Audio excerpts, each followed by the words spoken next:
Subscribe कीजिए हमारे educational channel को और बेल आइकन दबाइए सबसे पहले वीडियो पाने के लिए।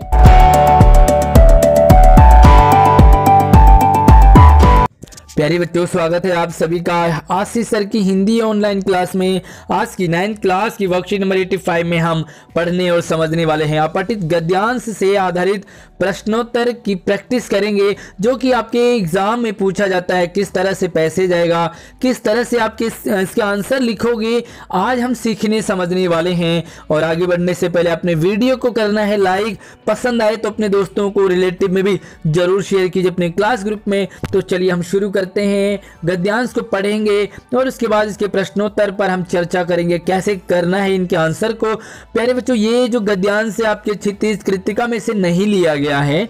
क्यों? क्योंकि यह अपठित है। ठीक है, तो ध्यान से आप इसको कहानी को आप समझेंगे। अपने को नीर भरी दुख की बदली कहने के कारण आधुनिक मीरा के नाम से जानी और मीरा सी ही मानी जाने वाली प्रेम और वेदना की अनुभूति भरी कवयित्री श्रीमती महादेवी वर्मा हिंदी साहित्य की महानतम उपलब्धि है। तो अपने आप को नीर यानी कि पानी से भरे बादल की तरह कहने के कारण ही इन्हें क्या हिंदी साहित्य की महान उपलब्धि माना जाता है। ये और मीराबाई की तरह थी, जो कि प्रेम, कृष्ण को प्रेम करती थी, है ना, वेदना में, कृष्ण की वेदना में ये तड़पती थी, इसीलिए इन्हें क्या कहा है, हिंदी साहित्य की महानतम उपलब्धि।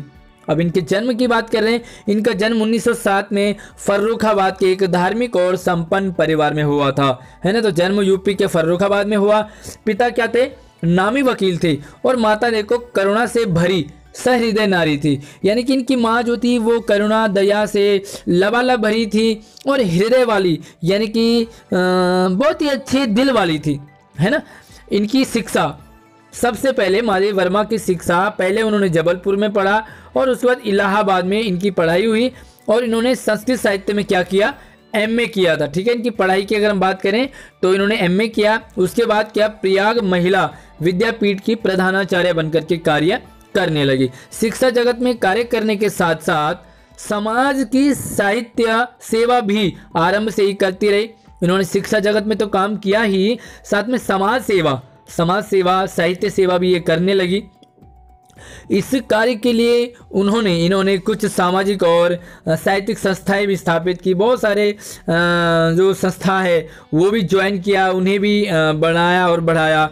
वहाँ आने वाले प्रत्येक व्यक्ति को माँ और बहन का दुलार दिया। जो भी इनकी संस्था में आते थे, ये महादेवी वर्मा उनको माँ और बहन की तरह उन्हें पूरा स्नेह और अपनापन देती थी। वे संस्थाएं आज भी बनी रहकर इनकी यशोगाथा कह रही है, यानी कि वो संस्था आज भी चल रही है और महादेवी वर्मा के वो गुणगान आज भी वो संस्थाएं गाती है, क्योंकि इनका नेचर ऐसा था, है ना। किसी की माँ बनकर के प्रेम लुटाती थी, किसी के बहन बनकर सपोर्ट करती थी। तो ये है हमारे पास जो आपके जो गद्यांश है और इसका जो पहला सवाल है उसे देखते हैं और कैसे इसे करेंगे हम।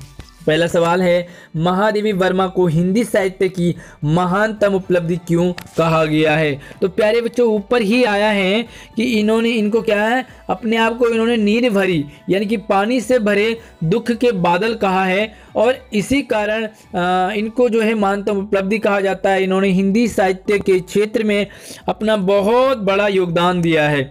ठीक है, तो इस तरह से आप लिखेंगे कि हिंदी साहित्य को इन्होंने नई दिशा प्रदान की और अपनी लेखन कला से हिंदी को इन्होंने एक स्टेज तक पहुंचाया। तो हिंदी में भी इनका बड़ा योगदान है। मीराबाई, जिन्होंने कि हिंदी में कविताएं लिखी, उनकी तरह ही इन्होंने अपने लेखन कार्य को हिंदी में जारी रखा, तो जिसके कारण इनको महानतम उपलब्धि कहा जाता है। तो मैंने बहुत सारी आपको बातें लिखवा दी, कह दी। आप इनमें से आप 2-3 बातें लिख सकते हैं, यानी कि हिंदी के फील्ड में इन्होंने बहुत बड़ा योगदान दिया, इसलिए इनको क्या कहते हैं, हिंदी साहित्य की महानतम उपलब्धि। यानी कि हिंदी में जब इनका जन्म हुआ तो हिंदी के लिए बहुत ही अच्छा रहा। दूसरा है कि इनका जन्म कब और कहाँ हुआ। तो देखो, इनके जन्म की बात तो सीधे से शब्दों में लिखा है कि इनका जन्म कहाँ हुआ था, उत्तर प्रदेश के। ठीक है, तो उत्तर प्रदेश के फर्रुखाबाद के एक धार्मिक परिवार में, संपन्न परिवार में, और सन 1907 में हुआ। तो सन भी यहाँ पर दे रखा है, जगह भी आपको दे रखी है। थोड़ा सा आप उत्तर प्रदेश जोड़ सकते हो और अच्छे परिवार में अपनी लेखन शैली से थोड़ा बहुत यहाँ पर आप चेंज करके अपने आंसर को और स्मार्ट बना सकते हैं। तीसरा सवाल है, अपने माता पिता के बारे में उन्होंने क्या बताया। तो माता पिता के बारे में क्या बताया, पिताजी इनके क्या थे, नामी वकील थे। ये अच्छे परिवार में इनका जन्म हुआ।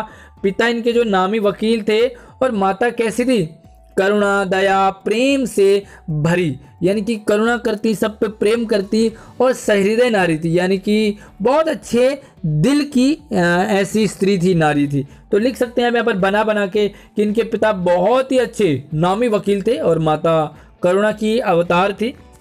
ठीक है, अब देखो इनके शिक्षा के बारे में। इनकी शिक्षा, घ सवाल है कि इनकी शिक्षा कहाँ हुई।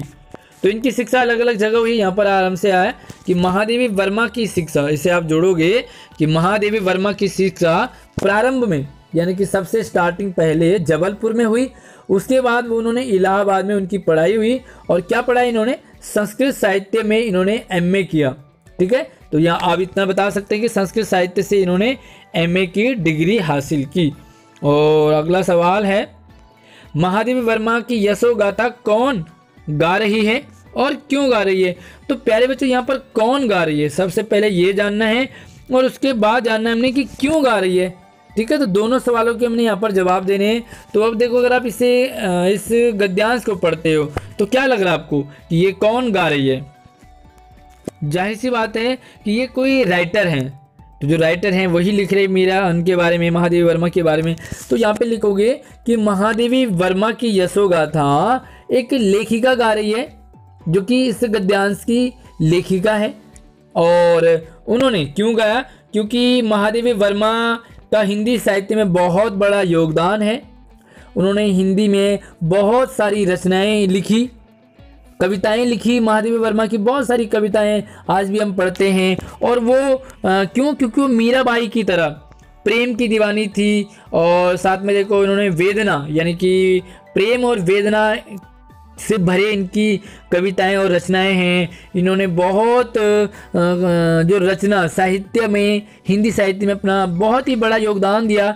तो इसी कारण इनकी यशोगाथा गाई जा रही है। तो प्यारे बच्चों, आप भी अगर ऐसा कुछ अच्छा काम करते हैं तो यशोगाथा सबकी गाई जाती है। और ये है आज की वर्कशीट। कैसी लगी मुझे कमेंट करके ज़रूर बताना। कोई भी सवाल आपको अगर डाउट लगे तो कमेंट कर सकते हैं। और वीडियो को आपने ज़्यादा से ज़्यादा लाइक तो करना ही है, शेयर भी करें अपने सभी दोस्तों को, सभी ग्रुप में। आपको किसी भी टॉपिक में, प्यारे बच्चों हिंदी में आपको किसी भी टॉपिक में अगर कोई भी डाउट प्रॉब्लम होती है तो आप मुझे कमेंट कर सकते हैं। आपके सभी डाउट क्लियर करके मैं आपको 90 पार जरूर मार्क्स से दिलवाऊंगा। धन्यवाद।